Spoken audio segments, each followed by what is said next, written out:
ఈడనేమో phone tapping అని కుస్తీలు పడుతున్నారు, ఆడనేమో liquor scam పట్టుకున్నారు. సో ఇదే ఫోన్ ట్యాపింగ్ వచ్చరికి ఇవాళ రేవంత్ రెడ్డి మెడకే చుట్టుకున్న పరిస్థితి.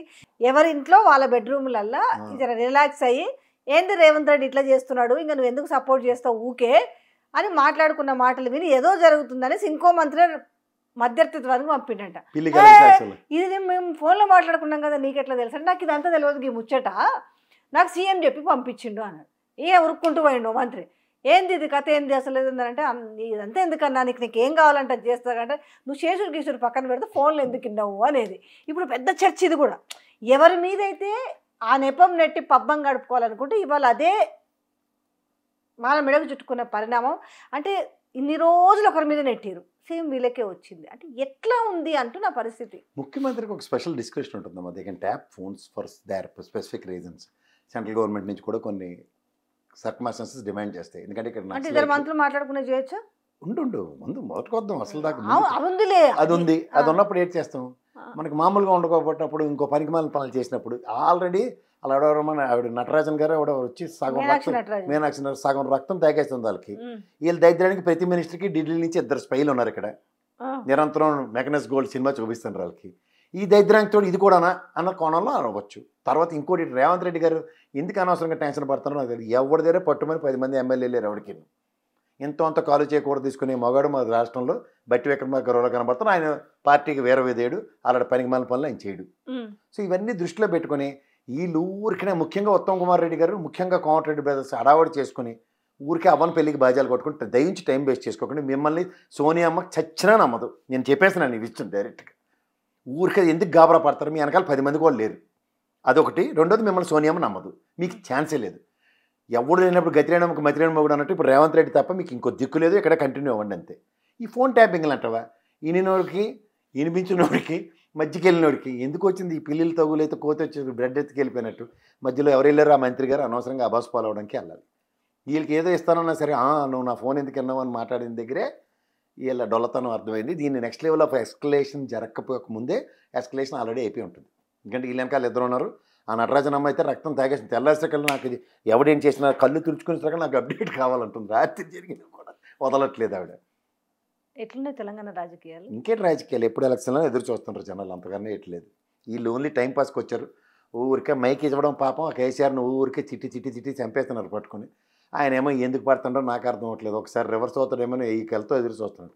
బయటకు వచ్చి ప్రెస్ మీట్లు పెట్టి తిట్టడం కదా, నలుగురిని రేవంత్ రెడ్డికి ఒక కోరిక తెలుసా, అబ్జర్వ్ చేసిరో మీరు లేదో కానీ, నన్ను ఒక్కసారి నా పేరు పలికితే బాగుండు కేసీఆర్ అని ఆయన ఎంత రెచ్చగొట్టినా కూడా పడతలేడు. ఇద్దరు అక్కడ జగన్మోహన్ రెడ్డి పవన్ కళ్యాణ్ పేరు ఎత్తాడు, ఏమో కేసీఆర్ ఏమో రేవంత్ రెడ్డి పేరు ఎత్తాడు. అసలు అంటే ఒక టాక్టిల్ ఎంత రెచ్చగొడుతుండే తెలుసా. మొన్న సభలో మాట్లాడినప్పుడు ఆల్మోస్ట్ 52 సార్లు పలికిండు ఆయన పేరుని. కానీ ఈయన ఎన్నిసార్లు అన్నా కానీ నేను వస్తాను ఈ కాడికి, నేను ఫామ్ హౌస్కి వస్తాను, నేను కూర్చుంటా, నన్ను విలువ అంటున్నా కూడా ఆడ మాట్లాడతలేడు. నిజంగా ప్రతిపక్షంలో ఉన్నప్పుడు వర్కౌట్ అయింది. ఓకే కేసీఆర్ మీద సవాళ్ళు వేసింది ఏమన్నా. అధికార పక్షంలో ఉండి ముఖ్యమంత్రి స్థానంలో ఉండి నువ్వు కేసీఆర్ ఆనవాళ్ళు దూడిపేస్తాను ఊక కేసీఆర్ జపం చేస్తే వర్కౌట్ అవుతుందా అనేది ఒక చిన్న లాజిక్. నాకు ఇక్కడ తెప్పలసార్లు ఉన్నాయి, మా సార్ కొన్నట్టు ధైర్యం ఉన్నప్పుడు ఏటవుద్ది. ఓకే ఒక టీ న్యూస్ ఒకటి ఉంటుంది, వాళ్ళకేమో సాక్షి ఉంటుంది, ఇద్దరు 2 వైలెన్ పెట్లు అని చూడు సంతాప సభల్లో వాయించుకుంటూ కూర్చుంటే ఎక్కడికి వద్ది. వీళ్ళేమో అడ్డమైన చెత్త తెచ్చి మార్కెట్లో డంప్ యార్డ్లో పోసినట్టు పోసేస్తున్నారు. ఆ బురద కడుక్కు పోసికి తెల్లారిపోద్ది. వీళ్ళు పొద్దున్నే లేదు కేటీఆర్ని వాళ్ళ ఎంక్వైరీకి పిలిచారు, ఈ రేస్లో అరెస్ట్. అదేంటిది ఈ కవితమ్మను కేటీఆర్ రేవంత్ రెడ్డి గారు అందరూ కలిసిపోయారంటే ఇది అయిపోయిందట అది అయిపోతే జుట్లు పీక్కు సస్తానరట. ఇదొక వార్త. ఇది స్క్రిప్ట్ నిజంగానే ప్రిపేర్ అయి వెళ్తాయి. మళ్ళీ చెప్తున్నాను, గంగతో రాంబాబు సినిమా చూడు, అందులో బ్రహ్మానంద గారు ప్రతి స్క్రిప్ట్ రెడీగా ఉంటుంది. చచ్చిపోతే అలా, బతికుంటే అలాగా, అరెస్ట్ చేస్తే అలాగానే, అలా వీళ్ళ దగ్గర అదే ఉంటుంది. ఇది డైలీ సీరియల్ అమ్మా. ఒక పచ్చలో డైలీ సీరియల్ పొద్దున్నీ తీసి వార్తలు చదివాడు ఒకప్పుడు. ఆ వార్తలో డిబేట్లు పెడితే ఏమవుతుందంటే ఇలాగే ఉంటుంది. ఈ మధ్యలో ఈ కెరసనాలో డైప్ రోడ్ వచ్చి మరి ఇంకా గబ్బు పెట్టించారు మార్కెట్ని. అసలు టైం వేస్ట్. దాన్ని చూసి నువ్వు అనవసరంగా చిచ్చే అని 10 సార్లు ఒళ్ళు గిల్లుకొని ఇదేటిదే దైద్యకొట్టు వార్త అనుకుని బయటకు రావాలి తప్ప అందులో ఒక్క పైసా నిజం ఉండదు. వాళ్ళకి ఇంకోటి తెలుసో తెలీదో, తెలంగాణ డిబేట్లు ఎప్పుడు పెడతారు తెలుసా, వాళ్ళు పేమెంట్ లేపేస్తే ఒకటి, తర్వాత ఆంధ్రప్రదేశ్లో ప్రభుత్వం మీద పేక మీదకి వస్తే అప్పుడు పెడతారు ఇక్కడ కూర్చోపెట్టి. ఈ క్రిషాంక్లు అటు వెళ్ళి బొమ్మలు వేసుకుంటూ కూర్చుంటాడు, వెళ్ళి టైం వేస్ట్. అడిగి ఎలాగో మైక్ ఎవరు వాళ్ళు చదివి వాళ్ళు వృధా అయిపోయిన తర్వాత ఏదో ఉండకాడికి చెప్పాల్సి ఉంటుంది.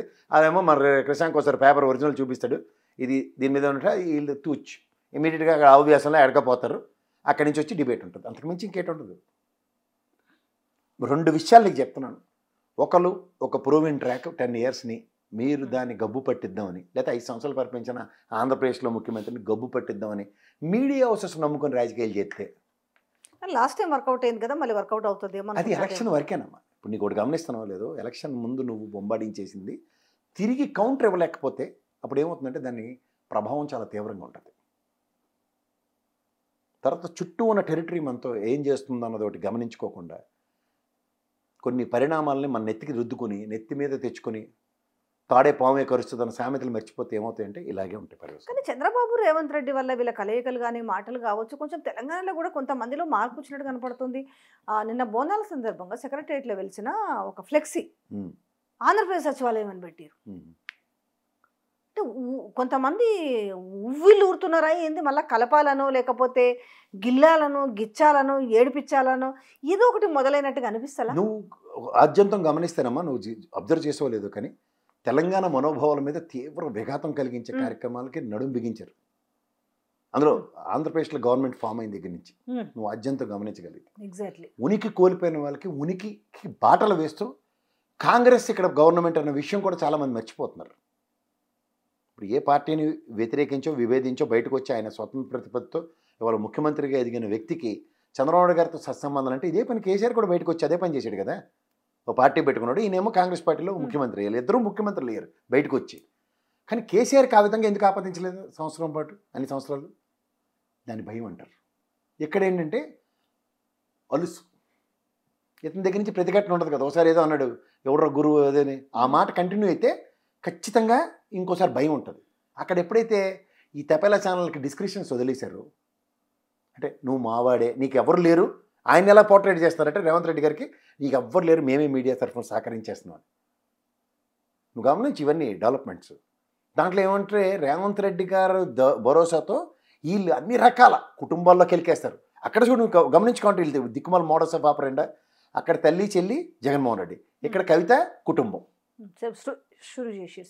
గమనించావు నువ్వు? వీళ్ళకి ఎంతసేపు ఆడవాళ్ళ జీవితాలతో ఆడుకోవడం తప్ప పనికిమాల వాళ్ళకి వేరే పని పట్టలేదు. ట్రాప్లో పడుతుండొచ్చు మరి. అక్కడ పడ్డట్టు ఇక్కడ కూడా అక్కడ అలాగే పడ వాళ్ళు అక్కడ మిఠాయిలు ఏంది వాళ్ళు పని చేయరు. అక్కడ పనికాహార పథకం అక్కడ.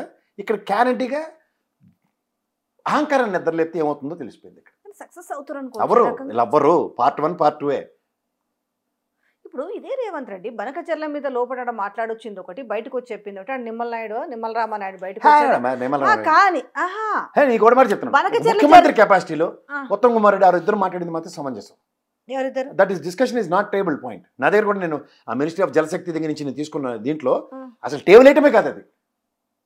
వాళ్ళు ఊరికనే ఓవర్ యాక్షన్ చేసుకుంటూ, అది కూడా మీరు కావాలంటే చూడు ఢిల్లీలో ఏ పరిణామం చంద్రబాబు ఎగేసుకుని పొగేసుకుని మరి ప్రెస్ మీట్లు పెడతారు. సరే ఓకే జరిగింది, దాని మీద మరి తర్వాత బయటకు వచ్చి మంచిగా చిట్చాట్లు పెట్టినప్పుడు మళ్ళీ కేటీఆర్ గురించి మాట్లాడేందుకు? అసలు ఏం జరగలేదు. నీకు ఆబ్వియస్ ఎప్పుడైనా గుర్తుంచుకో, ఇట్లా తిరిగినా అక్కడ వాళ్ళతో ఏ పని అవ్వదు. అక్కడ ఢిల్లీలో వాళ్ళ పార్టీ లీడ్ చేయరు, మిగిలిన మంత్రులు కేంద్ర ప్రభుత్వంలో మంత్రులు వీళ్ళకి ఏది సహకరించట్లే. సో దాని పర్యవసానం ఏముంటుంది? ఒక పాయింట్ కేటీఆర్ మీద నాకు తెలిసి ఏ రాజకీయ నాయకుడి మీద ఇంత వ్యక్తిగతంగా క్యారెక్టర్ అసాసినేట్ జరగలేదని నేను అనుకుంటున్నా. ఇంత ఘోరమైన ముఖ్యమంత్రి స్థానంలో ఉన్న వ్యక్తి పదే పదే అని ఆ వ్యక్తిని కించపరిస్తే తెలంగాణ ప్రజల్లో చులకనైపోయి లేకుండా చేద్దామన్నా ఏం ప్లాన్? అవకాశమే కావచ్చు, కానీ శృతి మించిపోతున్న వ్యవహారం కనిపిస్తలేదు. తిప్పుకోవటం రావాలమ్మా. స్ట్రాంగెస్ట్ హౌసెస్ నుంచి రిప్లేస్ పడాలి. ఎక్కడికక్కడ చెక్మేట్ల బ్యారికేడ్లు క్రియేట్ చేసుకుంటారు వాళ్ళు. ఒకసారి గ్యాప్ కొందలేదు. ఒరిజినాలిటీ ఆఫ్ టీఆర్ఎస్ పార్టీ ఎలా రావాలంటే అమిత్ షా ఇక్కడికి వచ్చి అసందర్భ పేలాపనలు ఫైనాన్షియల్ ఇర్రెగ్యులారిటీస్ మాట్లాడితే కేసీఆర్ గారు పెట్టిన ప్రెస్ మీట్కి ఢిల్లీలో క్షమాపణలు చెప్పుకున్నాడు, మర్చిపోకది. అట్లాంటి బొంబార్డింగ్ ప్రెస్ మీట్లు కావాలి విత్ కమాండ్ సబ్జెక్టుతో. అవాకులు చవాకులు పేరెత్తం ఇవి కాదు. కౌంటర్ టు కౌంటర్ పడితే చచ్చినట్టు పడి ఉంటారు అక్కడ. కౌంటర్ ఎప్పుడైతే పడదు వచ్చే ఉపద్రవాలు ఇలాగే ఉంటాయి. కానీ చాలా డైవర్షన్ పాలిటిక్స్ అయితే చాలా తెలివిగా చేస్తున్నారు. నీకు ఎప్పుడైతే సబ్జెక్ట్ లేనప్పుడే డైవర్షన్ ఉంటుంది. మేము కూడా డిబేట్లో చూస్తూ ఉంటాం. అడితే సబ్జెక్ట్ లేదనుకో మన ఏదో పర్సనల్ గారిచి అరుపులు కేకలు గొల్లి అనవసరం నొల్లి తప్ప ఏముండదు. అప్పుడు సబ్జెక్ట్ కన్ఫైన్ అయినోడికి over period of time credibility వస్తుంది. ఇప్పుడు వీళ్ళు చెప్పినవి ఏవి కాలుష్యం అందట్లేదు, ఎక్కడ ఫైనాన్షియల్ నన్ను తాకట్టెట్టిన డబ్బులు రావట్లేదు అని చెప్పుకుంటాడు పక్కన. సో దానికి ఏమవుతుంది? ఎక్కడికక్కడ బంగారం తులం బంగారం అన్నాడు పెళ్ళికి, ఏడు బంగారం ఏం లేదు. ఆ బస్సుల్లో ఇప్పుడు ఇది ఎక్కడికక్కడ నియంత్రించేస్తున్నారు. బస్సుల్లో కూడా over period of time free bus అన్నది తాత్కాలిక ఉపశమనం కింద పరిగణిస్తుంది. ఆరోగ్యశ్రీ అదృష్టానికి పెంచేది ఏం చేయాలి ఇప్పుడు ఒక మాటలో చెప్పాలంటే ఏమీ చేయడానికి లేదు. ఇలా టైం వేస్ట్ కార్యక్రమంకి వచ్చారు. ఆయన ఏదో కొంచెం సొంత పెత్తనంగా ఏదో పనిచేద్దామన్నా సరే ఈ నటరాజన్ అమ్మ అయితే మొత్తం స్పై, మొత్తం ఒకప్పుడు గవర్నర్లు ప్రాణాలు తినేసేవారు. ఇప్పుడేమో రాష్ట్రంలో గవర్నర్ బాధ లేదరా బాబు, ఎదిరించి మనం పనులు చేసుకోవచ్చు అనుకుంటారా, వీళ్ళని ఎత్తికి తీసుకొచ్చి చేశారు. మనకు ఆ ఢిల్లీ నుంచి వచ్చిన వాళ్ళ వల్ల దరిద్రం తప్ప ఇంకోటి ఏం లేదు. తెలంగాణ ప్రజలకు తెలుసుకోవాల్సింది ఏంటంటే ఏదో చూడు మాంత్రికుడు ప్రాణం శలక పంజరంలో ఉన్నట్టు వీళ్ళు ఎంత ముఖ్యమంత్రులు ప్రజాస్వామ్యంలో రేవంత్ రెడ్డి గారు ఎంత ప్రూవెన్ ట్రాక్ అయినా సరే ఆయన వల్ల గెలిచిందని కాంగ్రెస్ అదంటే ఎడుగు నేను చెప్పినా సరే వాళ్ళు నమ్మరు. ఆ దిక్కుమాల దిగ్విజయ్ సింగ్, జయరాం రమేష్ ఇలాంటి చెప్పుడు మాటలు చెప్పే తపేలా బ్యాచ్లే కావాలి వాళ్ళకి.